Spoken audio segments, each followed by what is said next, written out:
Ladies, gentlemen, welcome back. This video is for the dual blades that have just obviously experienced the buff.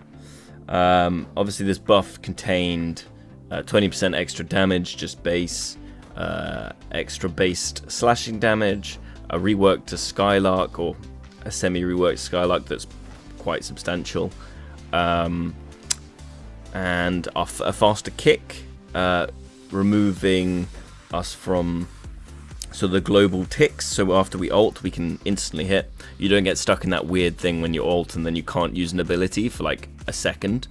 It's very strange, so that was really nice to see that change.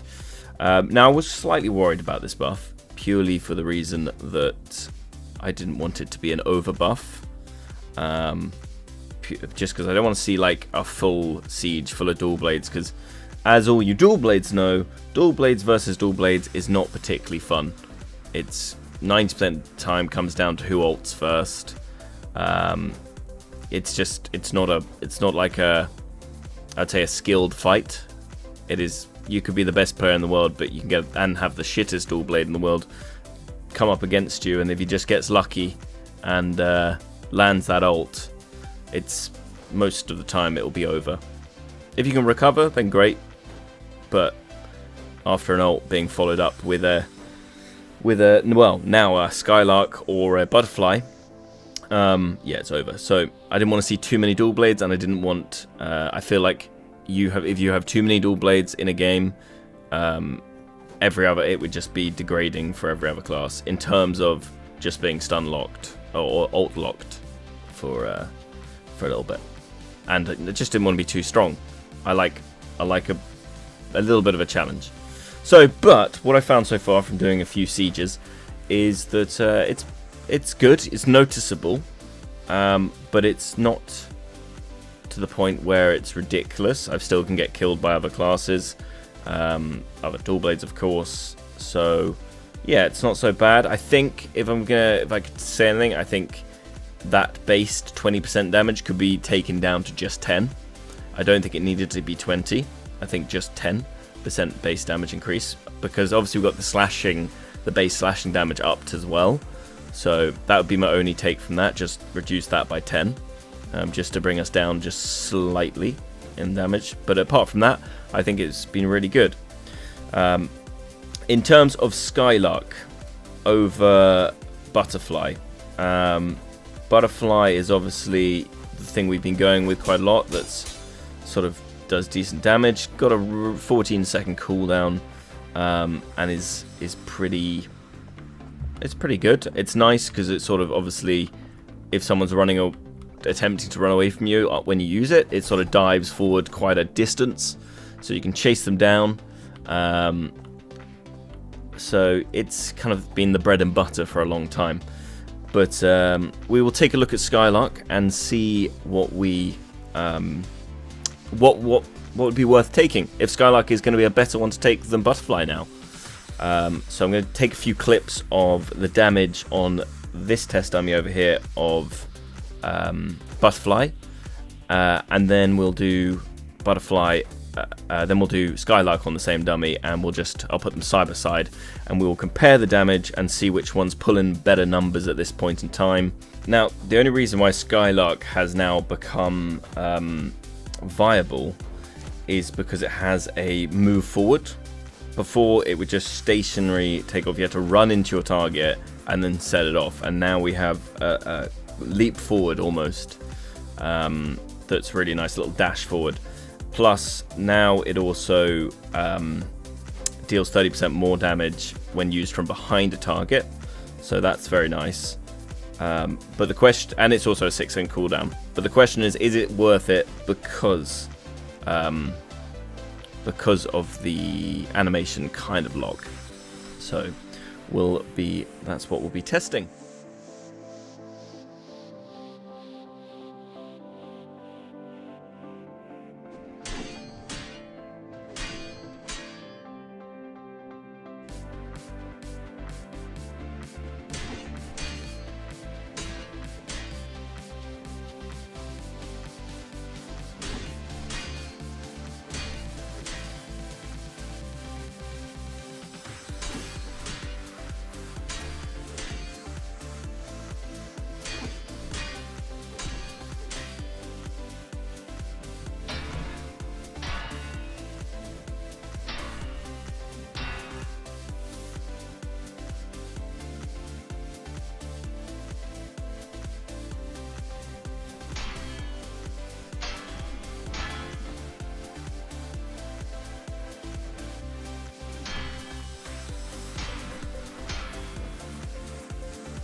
So from checking this footage over and over again, what I've found is that you're probably better off going with Butterfly.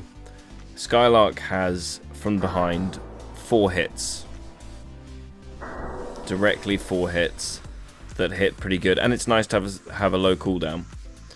But if we go to Butterfly, that's following now, Butterfly has a hidden hit. So we have 1 hit there, 2 hit, 3 hit, 4, 5. You have 5 hits on Butterfly to the 4 hits on Skylark. So, sort of in conclusion, I'm going to go with Butterfly is still better. But the caveat to that is that Skylark is on a lower cooldown. In sustained fighting, it's going to be probably better. It avoids blocks, so if people are blocking a lot, you don't really have to deal with that. And it also gets its damage out faster. But however, I will still be using Butterfly. I like the distance that you can gain with Butterfly in terms of someone trying to run. I like the slow it puts on the target. And I hate being animation locked. So I'm going to say Butterfly is better. It also puts out probably 2,000 more damage, maybe 3,000, because of the extra hit, and it's just naturally higher damage. Obviously, from the clips you saw at the end, really slow clips, that was both of them from behind, and that's Skylark with another 30% damage, because obviously it gains 30% when hit from behind. So yeah, I hope this has been informative in some way and sort of made your choice between the two. I've definitely been jumping between the two for the past few games, just because I was trying to test them out and see if I liked Skylark. That I do, and I will be playing it every now and then, but I think I'll probably be playing Butterfly more often. So yeah, anyway, the changes for dual blades, I'm feeling good about them. I know this kind of been I've been meaning to make a video on a little update after the change with the going invisible just now when we throw Great Thunderbolt or Shuriken Toss. That I thought was a great change. I didn't like it when everything made us go invisible. So yeah, I think that change was really good, and this one I think has been really good. So yeah, well, thank you for watching, and I hope it was informative in some way. Thanks again. See you in the next one.